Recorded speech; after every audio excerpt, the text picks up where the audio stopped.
Okay, so Black Ops Cold War is coming out, and I want to do my wish list for the multiplayer because it's a fun topic, and Modern Warfare's multiplayer was a giant pile of stinky poo, and there's a lot of work to be done.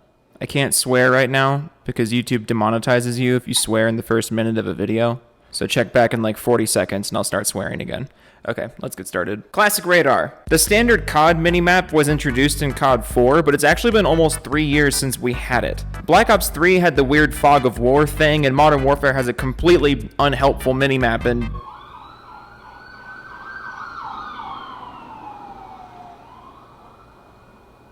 Modern Warfare has a completely unhelpful minimap, and in both games, it led to a lot slower gameplay, because when you have less information on where the enemies are, what parts of the map are contested, that sort of thing, you're less likely to go engage them, and you're less likely to take risks. When you have info on the enemy, it not only keeps the pace up, but it also adds more risk-reward to your own actions because you know the consequences. Both Black Ops 4 and Modern Warfare seriously de-incentivized using suppressors because of this too, because when you fired a gun without a suppressor, there was still a pretty good chance you wouldn't show up on the minimap anyways.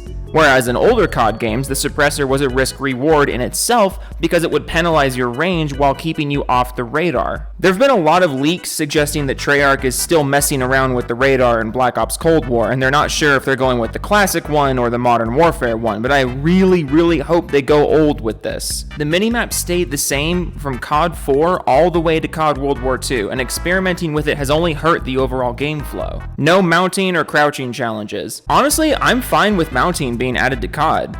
People seem to think mounting was some horrible new noob assisting technique in Modern Warfare, but it's literally been around since COD 3.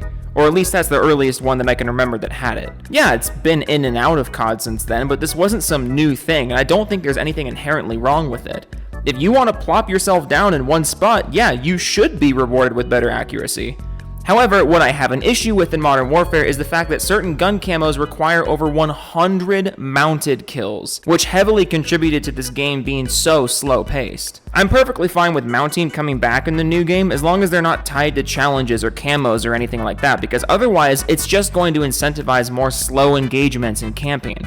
And while we're at it, yeah, let's get rid of the crouching challenges too, for all the same reasons. Crouching and mounting challenges heavily contributed to Modern Warfare being so slow, and I just don't think it was a good idea. Better gun balancing. The gun balance in Modern Warfare is horrendous. Warzone balance is alright, because of the longer time to kill and more dynamic engagements, but in the standard multiplayer, the balance is awful, and this is kind of a trend with Infinity Ward games. Infinity Ward's last 3 COD games have had awful gun balance, and this comes from a fundamental difference between their approach to weapon design and Treyarch's approach to weapon design. Infinity Ward hates competitive play. They've said this on multiple occasions. They don't like competitive play, and they want their games to be as casual as possible.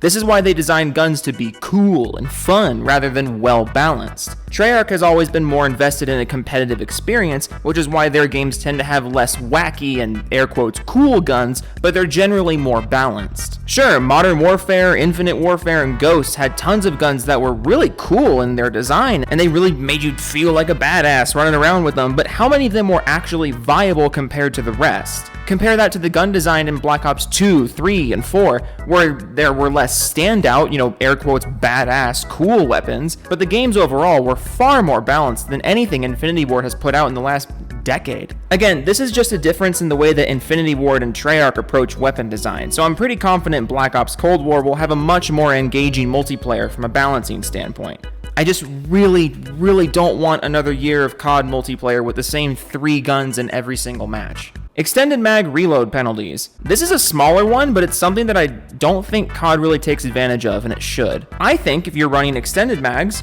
you should be penalized with longer reload times. I'm not saying a super long reload, I'm not saying a fraction of a second longer, but something noticeable that makes it a factor in whether or not you take them with you. Because you've got fast mags, which are the default mag size with faster reloads, then you have the default mag size and the default reload speed. I think if you want to bump up the mag size, you should take a hit in reload speed. Just something to think about. Fast sprint out times. Sprint out times have been a bit of a contentious topic in recent COD games. For those out of the loop, sprint out refers to the amount of time it takes for you to pull your gun up and start firing after coming out of a sprint. The fastest paced COD games have had very quick sprint out times, whereas the slower COD games generally have really slow sprint out times. Modern Warfare in particular has painfully long sprint out times, and that's part of the reason why a lot of people often choose to just not move in this game. If the sprint out times aren't quick by default, at least have a perk that speeds them up, like Dexterity in Black Ops 2. I just want Call of Duty to be fast again. I really don't think I'm asking that much. Scorestreaks. Kill streaks are stupid and they punish objective players. If you want to keep kill streaks in TDM and free-for-all, that's perfectly fine, but Scorestreaks should be the default for every objective mode. Why did we go backwards on this? This is another thing that Modern Warfare changed for seemingly no reason other than to shake things up. Well, some things shouldn't be shaken up, and this is one of them. Kill streaks are dumb. Prestige. The season rank system in Modern Warfare is dumb. If you want to keep season ranks in addition to normal character progression, I'm perfectly fine with that. In fact, I think that's the best possible system. But the removal of prestige and player levels in Modern Warfare was just a dumb idea. Without prestiges or universal player rankings, you not only don't know how long someone has actually been playing the game, but it also takes a ton of replay value out of the game. The normal weapon progression and prestige system is a really satisfying grind, and it keeps you engaged with the game, even after you've unlocked everything there is to see. In Modern Warfare, part of the reason why I really didn't care about the multiplayer was because after I hit level 55, I literally had seen everything there was to see. There was no more progression. I think Black Ops Cold War should just bring back normal character ranks in prestige mode and then add the season ranking on top of that.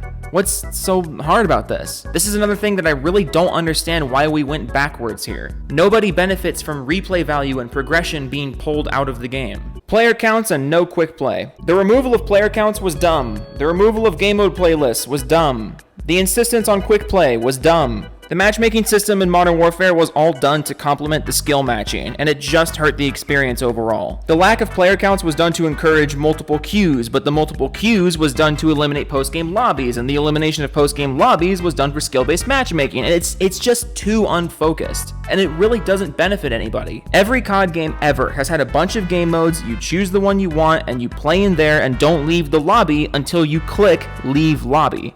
The game didn't just kick you out when the game ends so it can reassess your skill.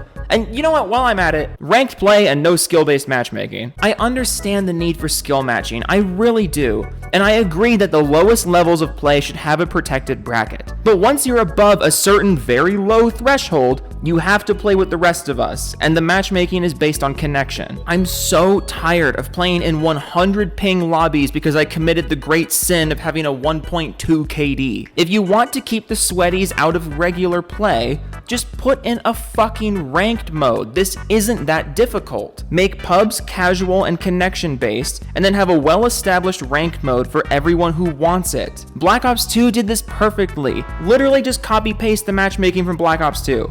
I've done enough bitching about skill matching, and I'm not going to rehash all my points in this video, so in the description is a long video I did a while back of why skill matching in public matches is a stupid idea. Have a protected bracket for the lowest level of play, have pubs be connection based, and then have ranked mode with a well-established SR system. Just be Black Ops 2. Black Ops 2 was Black Ops 2 back in 2012, like literally just be Black Ops 2, please. Class locked streaks. How come Modern Warfare 3 is the only game to do this? Don't make streaks universal to all your classes. Let us put individual streak lineups in each class, because certain classes work a lot better with certain streak lineups.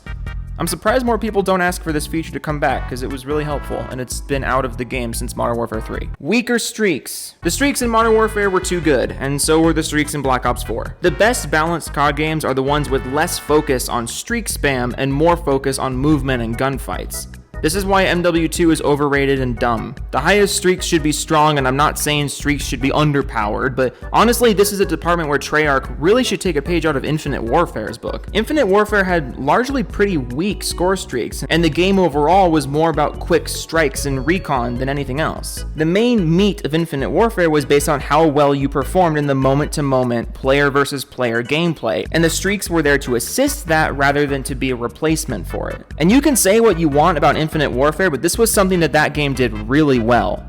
Modern Warfare 3 also did this really well, but in a different way.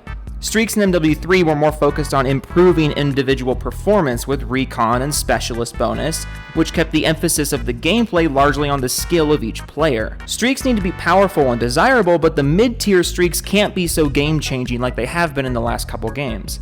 Otherwise, it just makes the game cheap. I'm sure you guys know what I mean. Conclusion. As much as I despise Modern Warfare's multiplayer, I think it took a lot of really good steps. There were things that it brought back from older games that I appreciated. There were systems from newer games that it improved upon that I really appreciated. I think there were just a whole bunch of little things that I really think hurt the game overall. And a while back, I did another video of how to fix Modern Warfare's multiplayer. I'll link that down below, so you got a couple other videos of mine to watch in the description down below. Treyarch does tend to be more consistent with their multiplayer than Infinity Ward does. Infinity Ward tends to take more risks and go off the beaten path, but Treyarch is usually there to ground us and bring us back. And I feel like I say this every single time I talk about Call of Duty. I talk so much shit about Call of Duty now because I loved these games growing up, and we've all seen how good these games used to be. It really doesn't seem like it should be that hard to ask them to do these things again, but you know, here we are. I want the series to be good, I want the games to be good, because if they're good, you know, everyone wins. But let me know what you think about Black Ops Cold War. I have links down in the description to my Twitter,